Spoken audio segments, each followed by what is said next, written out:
Hi friends, అందరికీ నమస్కారం. టేలిపిక్ ఛానల్‌కి మళ్ళీ మీకు తిరిగి స్వాగతం. మనం ఈ వీడియోలో మన మహాభారతం జర్నీని కంటిన్యూ చేద్దాము. మనం లాస్ట్ వీడియో గనుక చూసుకున్నట్టయితే అర్జునుడు ద్రుపదుడిని ఎలా పట్టి తెచ్చాడు, దాని తర్వాత ద్రోణాచార్యుడు ద్రుపదుడిని వదిలేయడం గానీ, దాని తర్వాత దుర్యోధనుడు, దుశ్శాసనుడు, శకుని, మళ్ళీ కర్ణుడు వీళ్ళు నలుగురు కలిసి మాట్లాడుకునేటప్పుడు అక్కడికి కణికుడు అనే మంత్రి వస్తాడు అన్నట్టుగా మనం ఎండ్ చేసాం కదా. దాని తర్వాత ఇప్పుడు దీన్ని కంటిన్యూ చేస్తూ స్టోరీ అనమాట. పేరు కణిక నీతి. అంటే ఆ మంత్రి ఎవరైతే ఉన్నాడో శకుని యొక్క మంత్రి కణికుడు చెప్పిన నీతి అనమాట దుర్యోధనుడికి. ఏంటి అంటే ఇలా స్టార్ట్ చేస్తాడనమాట. ఏంటి అంటే ఒక రాజు అనేవాడు ఎప్పటికైనా కూడా సన్మార్గంలోనే నడవాలి. అలాగే ఏంటి, ఎవరైనా కూడా సన్మార్గం నుంచి తప్పిపోతే వాళ్ళని కూడా సన్మార్గానికి చేర్చడానికి ప్రయత్నించాలి. ఆ సన్మార్గానికి వాళ్ళని నడిపించడానికి ఏ విధమైన ఉపాయాలన్నా వేయొచ్చు అన్నట్టుగా చెప్తారనమాట. అలాగే ఇంకా ఏంటి అంటే నెక్స్ట్ పాయింట్ వచ్చేసి ఎవరైనా కూడా శిక్షార్హులే. నీ ఫ్రెండ్ అయినా, ఎనిమీ అయినా, ఆప్త మిత్రుడైనా, ఆప్త బంధువు అయినా కూడా ఎవరైనా కూడా తప్పు చేస్తే తప్పు చేసిన వారు శిక్షార్హులే అనేది ఫస్ట్ పాయింట్ అనమాట. దాని తర్వాత పాయింట్ ఏంటి అంటే ఒక రాజు అనేవాడు ఎప్పటికీను ఎప్పుడూ తన జీవితంలో ముందుకు సాగుతూనే ఉండాలి. అంటే ఎప్పుడు ఇంప్రూవ్ చేసుకుంటూనే ఉండాలి. తనని తాను ఇంప్రూవ్ చేసుకుంటూనే ఉండాలి. ఆ ఇంప్రూవ్మెంట్ అనేది కూడాను మామూలుగా అంటే నార్మల్ మార్గమైనా పర్లేదు, అలా అని కిరాతకమైన మార్గమైనా కూడాను కరెక్టే, తప్పు కాదు అన్నట్టుగా చెప్తాడనమాట. అంటే ఏంటి, రాజు ఎలాగైనా కూడాను తనని తాను పెంచుకోవాలన్నమాట. అది ఏ మార్గమైనా వెళ్ళొచ్చు అనేది చెప్తాడనమాట. నాకు ఈ పాయింట్లో అనిపించింది. ఫస్ట్ పాయింట్ అంటే ఓకే, అంతా బాగుంది. సెకండ్ పాయింట్లో సగం కరెక్ట్, సగము కరెక్ట్ కాదని కానీ క్రూరత్వాన్ని తెచ్చాడు. అంటే ఏంటి అంటే అప్పటి నుంచి విషం చెమ్ముతున్నాడు అనమాట. అంటే ఇండైరెక్ట్గా దుర్యోధనుడికి ఎక్కిస్తున్నారు. ఏంటి, తనని ఎలా కిరాతకుడిగా మార్చాలనేది ఇండైరెక్ట్గా ఎక్కించడం అనమాట. అంటే ఈ నీతి వాక్యాలన్నీ కూడాను అన్నీ మంచివని చెప్పలేము. కొన్ని కొన్ని ఏమవుతుంది అంటే తప్పు లక్షణాలని వాటిని ఇండైరెక్ట్గా ఇంజెక్ట్ చేయడానికి ట్రై చేస్తున్నారన్నమాట. దాంట్లో ఒకటి ఇదనమాట. ఏంటి, క్రూర పద్ధతులు అయినా కూడా సెల్ఫ్ ఇంప్రవైజేషన్ చేసుకోవాలి అని. నెక్స్ట్ థర్డ్ పాయింట్ ఏంటి అంటే స్వకీయ లోపాలు. అంటే తనకు తానుగా ఉన్న లోపాలు, రాజు అనేవాడు తనలోని లోపాలని దాచుంచాలి, ఎవరికి తెలియనివ్వకూడదు. అలాగే అలా దాచుంచితే సరిపోదంట, పక్కవారి లోపాలు ఉంటాయి కదా, అవి వాటి మీద ఒక కన్నేసి ఉంచాలి. అంటే ఆ లోపాలని పట్టుకొని ఎలాగా వాళ్ళని కీలుబొమ్మలాగా ఆడించాలి అనేది ఒక రాజుకి తెలియాలి అన్నట్టుగా. ఇది కూడా అంతే, నెగిటివ్ పాయింటే. పాజిటివ్ పాయింట్ అన్నాము, ఇది నెగిటివ్ పాయింట్ అనమాట. దీని తర్వాత నెక్స్ట్ ఫోర్త్ పాయింట్ వచ్చేసి బలహీనులు అనే వాళ్ళే ఉండకూడదు. అంటే బలహీనులైన రాజులు ఎవరైనా ఉంటే చుట్టుపక్కల వాళ్ళని కూడా చంపి కానీ ఏదో ఒకటి చేసి వాళ్ళ రాజ్యం లాక్కొని ఈ రాజే కూడాను ఆ రాజ్యాన్ని అంతా కూడా పరిపాలించాలి అనేది ఫోర్త్ పాయింట్. దాని తర్వాత ఫిఫ్త్ పాయింట్ వచ్చేసి సొంత రాజ్యంలో అలాగే చుట్టుపక్కల రాజ్యాల విషయాలన్నీ కూడాను, వృత్తాంతాలు కానీ మళ్ళీ వ్యవహారాలు అవన్నీ కూడాను రాజు అనేవాడు ఫుల్గా ఆకలించుకోవాలి. అంటే మొత్తం అంతా కూడాను బాగా తెలుసుకొని జనరల్ సిచ్యువేషన్ అంతా కూడా గుర్తుపెట్టుకోవాలి అనేది ఫిఫ్త్ పాయింట్. నెక్స్ట్ ఇంకోటి ఏంటి అంటే విహార పర్వతాలు, ఉద్యానవనాలు, పుణ్యతీర్థాలు, దేవతా మందిరాలు, మృగయా స్థలాలు, ఇవన్నీ ఏంటి, ఇవన్నీ కూడాను మనం మన పీస్ ఆఫ్ మైండ్ కోసం కానీ అంటే ఒక చేంజ్ ఆఫ్ మైండ్ కోసం కానీ వెళ్ళే ప్లేసెస్ కదా. ఈ ప్లేసెస్కి వెళ్ళే ముందు రాజు ఎలా ఉండాలి అంటే ఫస్ట్ మొత్తం ఆ చుట్టుపక్కల ఎవరెవరు ఉన్నారు, ఏంటి, ఆ ప్లేస్ సేఫ్ అయినా అవన్నీ కూడా చూసుకొని పోవాలి. ఎందుకు అంటే ఈ రాజు అక్కడికి వస్తున్నాడు అంటే ఈ యొక్క ప్లేసెస్, పబ్లిక్ ప్లేసెసే చాలా సేఫ్టీకి కన్సర్న్స్ ఉండే ప్లేసెస్ కదా, అందుకనమాట. ఇది కూడా పర్లేదు. ఈ రెండు పాయింట్స్, ఇందాక చెప్పిన రెండు పాయింట్స్ను మళ్ళీ మంచి లక్షణాలే, ఒక రాజుకు ఉండాల్సిన లక్షణాలు అన్నమాట.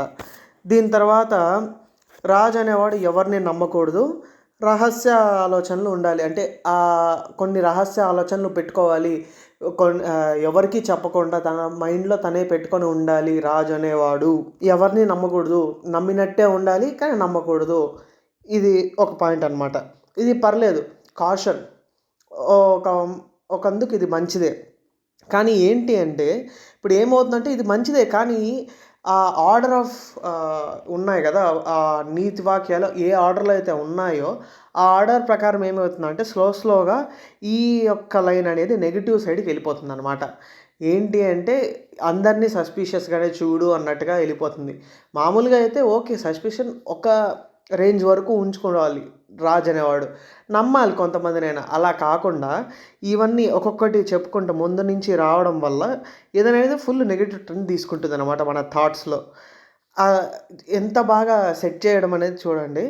ఒక పాజిటివ్ పాయింట్ని నెగిటివ్ పాయింట్కి ఎలా మార్చాలి అంటే మనకి ఊరికే ఆ పాయింట్ ఒకటి సపరేట్గా చదివితే పాజిటివ్గానే అనిపిస్తుంది. కానీ ఆ లైన్ ఆఫ్ థాట్స్లో దుర్యోధనుడు ఎంత దుర్మార్గుడో తెలిసింది. ఆ దుర్మార్గుడికి ఇలాంటివి చెప్పామంటే ఎలాగ ఇంకెంత నెగిటివ్గా ఆలోచిస్తాడు అదనమాట. అది నెక్స్ట్ నీతి. దాని తర్వాత ఇంకొక నీతి ఏంటి అంటే ఒట్టు పెట్టడం కానీ, వంగి నమస్కరించడం కానీ, తీయ మాటలు మాట్లాడడం కానీ, మళ్ళీ మిథ్యా వినయంతో ఉండడం కానీ, ఇవన్నీ కూడాను దుర్జన లక్షణాలు అని చెప్పేశాడనమాట. దీంట్లో కొన్ని ఉన్నాయి. ఒట్టు పెట్టడం అంటే అది ఆ యొక్క సిచ్యువేషన్ బట్టి ఉంటుంది. ఒకవేళ వాడు ఎప్పుడూ ఒట్టు పెట్టి దాన్ని కరెక్ట్గా పాటించకుండా ఉంటే వాడు దుర్జనుడు, ఓకే. కానీ పాటించేవాడు ఉంటే అది ఆ ఒట్టుకి చాలా పవర్ ఉంటుంది. సో ఇదనేది సిచ్యువేషనల్ థింక్, కానీ దీన్ని డైరెక్ట్గా నెగిటివ్ థింక్కి మార్చేసినారు. నెక్స్ట్ వంగి నమస్కరించుట, ఇది రాజుకి కుదరదు, మంచిది కాదనమాట. రాజు మ్యాక్సిమం చెప్తారు కదా, రాజు అనేవాడు టాప్ మోస్ట్ మ్యాన్, ఎవరికి వంగి నమస్కరించకూడదు. ఇది ఓకే, పర్లేదు, తీసుకోవచ్చు. నెక్స్ట్ తీయ ధోరణిలో మాట్లాడడం, ఇది కూడా రాంగే. రాజు ఒక డిగ్నిటీతో ఉండాలి. ఎందుకు అందరికీ తీపి మాటలు చెప్పి చేసుకోవడానికి ఆయన రాజా లేకపోతే ఏంట? ఇది కూడా ఓకే, కరెక్టే, ఒప్పుకుంటాను. మళ్ళీ మిథ్యా వినయంతో ఉండాలి, ఇది ఖచ్చితంగా ఉండాలి. అంటే ఏంటి, రాజే కావచ్చు, కానీ ఎదురు ఉన్న వ్యక్తి ఒకవేళ చాలా పవర్ఫుల్ కానీ లేకపోతే ఒక మంచి మర్యాద గల వ్యక్తి అయితే వాళ్ళకి మర్యాదను ఇవ్వాలి, మిథ్యా వినయంతో ఉండాలి. కానీ ఉండకూడదు, ఉంటే ఇవన్నీ దుర్జనుల లక్షణాలు అని చెప్పేసి నెగిటివ్ ఇంజెక్ట్ చేసినారనమాట దుర్యోధనుల్లోకి. నెక్స్ట్ ఏంటి అంటే చెప్పాడు కదా, దీని ఈ లైన్ కాక దానికి ముందు ఎవరిని నమ్మకూడదని, దానికి కంటిన్యూయేషన్ లాగా అనుకోవచ్చు. ఏంటి అంటే ఒకటి చెప్తాడు, ఏంటి ఒక సామెతలాగా, ఒక కుండ భుజం పైన ఉంటుంది, అది కుండ మోసుకొని పోతూ ఉంటాడు వాడు. ఆ కుండ తీసి పక్కన పెట్టేస్తే ఓకే, బరువు దిగిపోతుంది, కానీ తీయలేడనమాట. కానీ సమయం వచ్చినప్పుడు ఆ కుండ ఖచ్చితంగా తీసి రాయికేసి కొట్టి పగలగొట్టేస్తాడు కదా. అంటే ఆ బరువు ఎప్పుడూ మోస్తూ ఉంటుంటాడు. ఒక్కసారి ల్యాక్స్ వచ్చింది అంటే దాని నుంచి తప్పించుకోవాలనుకుంటాడు కదా, ఆ టైప్లో అనమాట ఈ లైన్ వాడు చెప్పిండేది. అలాగా రాజు కూడాను సమయం కోసం వెయిట్ చేస్తూ ఉండాలి, ఎవరిని నమ్మకూడదు. ఎవరినైనా కూడా సమయం కోసం వెయిట్ చేయాలి. వాడు సరిపోడు అంటే చంపేయాలి అన్నట్టుగా. ఇది కూడా ఫుల్ ఆఫ్ నెగిటివ్ పాయింట్ అనమాట. దాని తర్వాత నెక్స్ట్ వచ్చేసి అపకారం చేసినవాడిని ఎవరిని వదలకూడదు అని. ఆయన రాజు, కోర్స్ అపకారం చేసినవాడిని ఎవరిని వదలకూడదు, కరెక్టే. కానీ అది కూడా సిచ్యువేషన్ బట్టి మారుతూ ఉంటుంది. ఒకవేళ ఎదుటివాడు మనము ఫర్గ్యూ చేయడానికి అర్హుడు అంటే ఫర్గ్యూ చేయాలి. ఎందుకంటే ఆయన రాజు కాబట్టి, ఆయన టాప్ పొజిషన్లో ఉంటాడు. ఆయన చేయాల్సిన టైంలో ఫర్గ్యూ కూడా చేయాలి, కానీ అలా చేయకూడదంట. అపకారం చేసినాడో వాడికి మరణమే గతి. ఇది కూడా నెగిటివ్గానే అనమాట. అంటే ఏంటి, ఫస్ట్లో మీరు గమనించినట్లయితే ఫస్ట్ 2-3 పాయింట్స్, ఫస్ట్ పాయింట్ వచ్చి ఫుల్ పాజిటివ్, దాని తర్వాత సెకండ్ పాయింట్ కొంచెం మార్చినారు, థర్డ్ ఫోర్త్ కొంచెం అటు ఇటుగా, ఫిఫ్త్ సిక్స్త్ మళ్ళీ మంచి వాక్యాలు, కరెక్ట్ వాక్యాలు. మళ్ళీ దాని తర్వాత నుంచి అన్నీ కూడా ఫుల్ పాజిటివ్ ఉన్నా కూడా దాన్ని నెగిటివ్ చేశారనమాట. అంటే ఏంటి, ఒకరిని ఎలా చెడగొట్టాలి అన్నది నీట్గా ఒక ప్లాన్ ఆఫ్ థాట్ అనమాట. ఇది కనిక నీతి అనమాట. దీంతో ఈ స్టోరీ కంప్లీట్ అవుతుంది అనమాట. ఇదంతా విన్నాక మంత్రి నుంచి దుర్యోధనుడికి ఇంకా తెలిసిందే కదా, అప్పటికే భయంగా ఉన్నాడు పాండవులంటే. ఇంక ఇదంతా వినేసరికి ఫిక్స్ అయిపోయి ధృతరాష్ట్రుడి దగ్గరికి వెళ్ళిపోతాడు అనమాట దుర్యోధనుడు. ఫస్ట్ డైరెక్ట్గా పాండవుల మీద కంప్లైంట్ చేసినట్టు చేస్తే ధృతరాష్ట్రుడు దుర్యోధనుడి మీదే విరుచుకుపడతాడు అని తెలుసు కదా, అందుకు చిన్నగా స్టార్ట్ చేస్తాడు. ఏంటి అంటే ఫస్ట్ ప్రజల నుంచి స్టార్ట్ చేస్తాడనమాట. ప్రజల్లో ఉన్న మాటలు ఏంటి అంటే యుధిష్ఠిరుడి గురించి చాలా గొప్పగా ఉంటాయన్నమాట మాటలు. ఎంత గొప్పగా ఉంటాయంటే ధృతరాష్ట్రుడికి కానీ, లేకపోతే భీష్ముడికి కానీ గంగ్ గాంగేయుడు అని కూడా అంటాం కదా భీష్ముడిని. గాంగేయుడు అని ఉంది దీంట్లో, అలా వచ్చేసింది. ఓకే. భీష్ముడికి కానీ అంత పాపులారిటీ లేదు. యుధిష్ఠిరుడికి అంత గొప్పగా ఉన్నాడు అంటే అంత పాపులారిటీ ఉంది అన్నట్టుగా చెప్తారనమాట. ఏంటి మీరు రాజైనా కూడా మీకు అంత గొప్పతనం అంత గొప్పగా మీ గురించి చెప్పట్లేదు. అలాగే భీష్ముల వారి గురించి కూడాను ఎవరు మాట్లాడుకోవట్లేదు. యువరాజు పట్టాభిషేకం జరిగిన యుధిష్ఠిరుడి గురించి అందరూ మాట్లాడుకుంటున్నారు.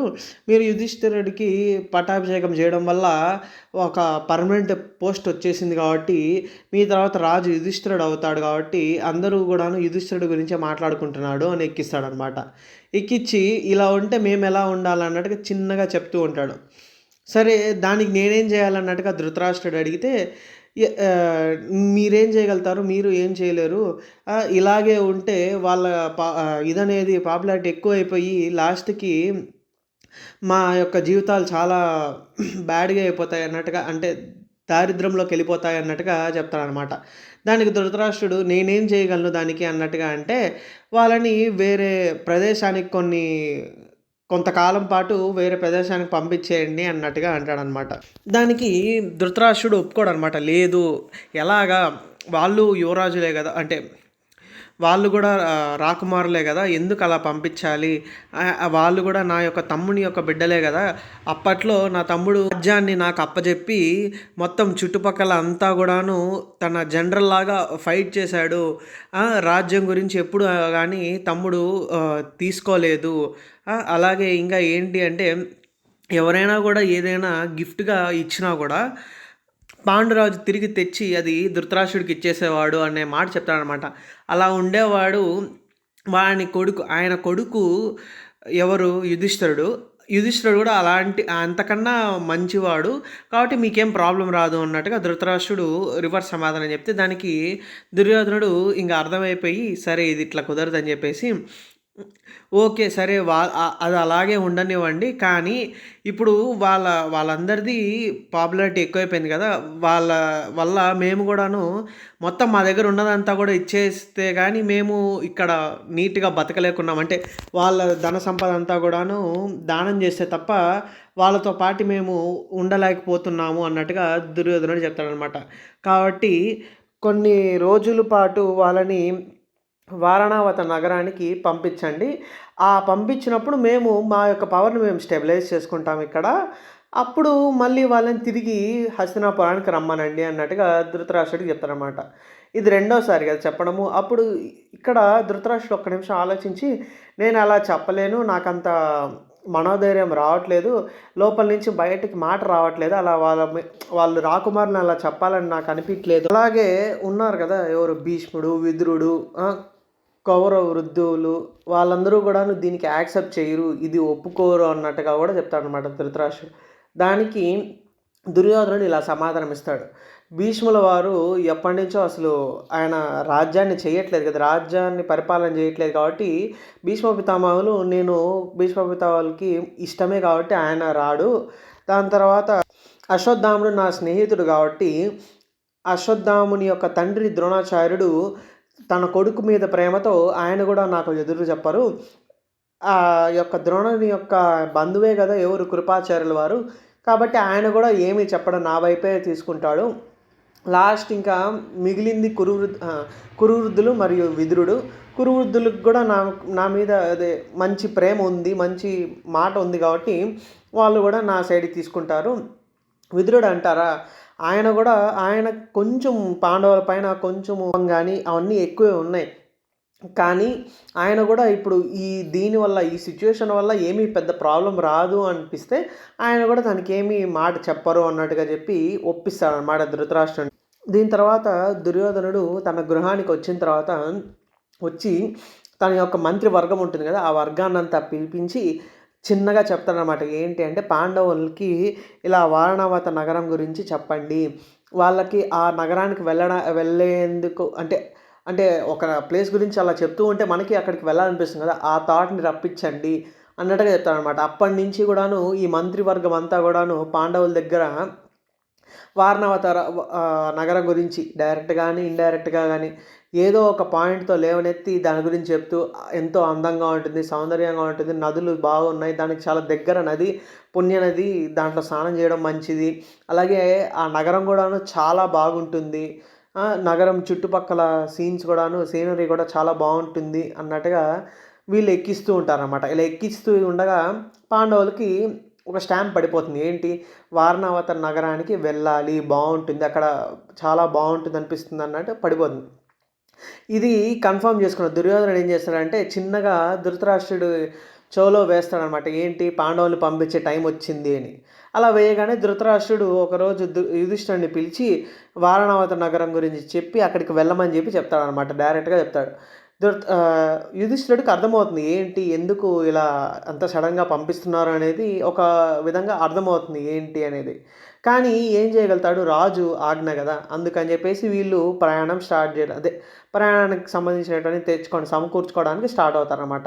ఇలా స్టార్ట్ అయినప్పుడు వీళ్ళ యాత్ర కన్ఫర్మ్ అయిపోయిన తర్వాత దుర్యోధనుడు వచ్చేసి ఒక మంత్రి, నమ్మకస్తుడైన మంత్రి పేరు పురోచనుడు అనమాట, పిలిచి చెప్తాడు. ఏంటి, వెళ్ళి వారణావత నగరంలో కొన్ని కొన్ని గృహాలు నిర్మించాలి, అంటే విచిత్రమైన షేప్స్లో కానీ అలా గృహాలు, చాలా గొప్పగా ఉండే గృహాలు నిర్మించాలి. కానీ ఆ నిర్మించడానికి వాడాల్సిన మెటీరియల్స్ ఏంటి అంటే లక్క, సాలవృక్ష రసము, నెయ్యి, వివిధ తైలాలు, ఇవన్నీ యూజ్ చేసి ఒక గృహాన్ని నిర్మించాలి. ఎవరికి, పాండవులు కుంతి అలా వాళ్ళు కొంతకాలం అక్కడ ఉన్న తర్వాత ఒకరోజు ఆ గృహానికి నిప్పంటిచ్చేసి వచ్చేయాలి అని చెప్పి పురోచనుడికి చెప్తాడనమాట.